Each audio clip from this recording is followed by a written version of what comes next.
Alright, hey, what's up guys, it's Roy here. So today I have the Cryo Armor Spigen case here for the S23 Ultra. This case is going to come in around like 20 bucks on Amazon. Inside, it's not a whole lot going on, but it does kind of have this like reflective film inside of the interior. I think it has a lot to do with the kind of idea of this cooling system with the phone itself. It has reinforced corners with that air cushion technology, so it's going to help with drop protection. But let's go ahead and get this bad boy slapped on. So always do the button side first, especially on the Ultra. It's just a big phone, very boxy. And there's the look on my green S23 Ultra. Now the thing with the actual Cryo Armor case is that you can see here, it has this really cool pattern with like this blue inside here, kind of almost like a 3D cubed hexagonal pattern there. What's supposedly going to happen with this phone case is that it helps with airflow. So if you're using it for gaming, or like I did when I tested it, I did a lot of 4K video watching, or I should say Quad HD video watching on YouTube. So watching videos for an extended period of time on YouTube. And usually if I'm on it for like an hour or hour and a half and I'm trying to watch those high resolution videos, the phone starts to get a little warm. And with this case on, surprisingly, it didn't feel like it got warm at all. So that's just kind of proof in the pudding with this phone case to really show that even though I thought at first it was kind of a gimmick, it actually had the phone cool to the touch after watching high resolution videos on YouTube for about a good solid hour, hour and a half. So just something to point out, right? So if you do a lot of gaming, then you should be very pleasantly surprised of how cool the phone would be to the touch after playing for extended periods. So with the lips around the cameras, they did decide to go with the chunkier cutout here versus the individual lens cutout. It does have a lip, so it is nicely recessed in there, so the lenses are very much protected. And I think they probably went with that design as well to have the opening up as much as possible on the back, so that way we're getting cool air in.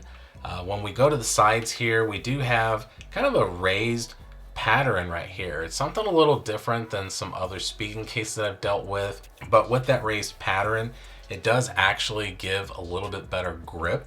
So it's kind of these two lines here on the sides as well, so it just kind of feels a little nice. The power button and the volume up and down buttons are nicely raised as well, as you can see there. Moving to the bottom, you can see that we do have some reinforced corners here. So that, like I said, is going to help with that drop protection. Nice cutouts for the USB-C charging port, the speaker, and the S Pen.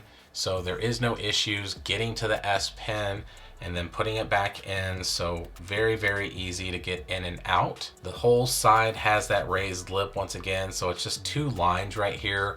So it almost is perfect where my thumb just kind of falls in the middle. So really like that. So moving to the top, it's a flat top. Has a circular cutout for the microphone, and once again kind of rounded edges so it doesn't make those sharp edges feel so sharp. Looking at the front of the phone, the actual lips aren't terrible, so even though it's a big giant phone, it does actually help a lot with that.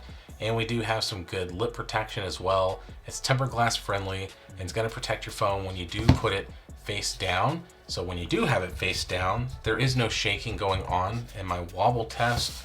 And then putting it back down, once again, there's no shaking. Now, once again, if you see in the reflection, like you can see kind of the screen moving, that's not meaning that it's actually shaking the phone. It's just me hitting the phone. It's just automatically going to do that if I'm moving it around, but there is no wobble going on. And then now let's go ahead and do the clicky button test. So let's do the power button first. Very, very nice and responsive, and volume up and down buttons. Very nice and responsive as well. So very, very much passes the clicky button test with flying colors. So now let's go ahead and do the Qi wireless charging capabilities. So just slapping it on there, and as you can see, it is Qi wirelessly charging the phone. So there is no issues at all with Qi wireless charging. So definitely can do reverse power share. You can definitely do Samsung Pay and Google Pay with ease. So that is 2 thumbs up as well. So there you have it, guys. There is the Cryo Armor for the S23 Ultra. So if you're looking for a phone case that has a really, really good grip, so even though there is a purpose to the back's design, it is very grippy as well. It almost feels very rubbery. So it definitely helps with that grip and protection. There is no fingerprint issues. There is no smudge issues from the oils from my hands. So it's a very grippy phone case, feels very, very good in the hand, great protection, definitely helps with the heat dissipation away from the phone, which is really, really nice. So yeah, so to be under 20 bucks, it's not a bad deal at all, guys. So hit that like button if you liked this video. If you loved it, please subscribe, ring that notification bell for up-to-date content. So be safe, God bless, see you on the next one.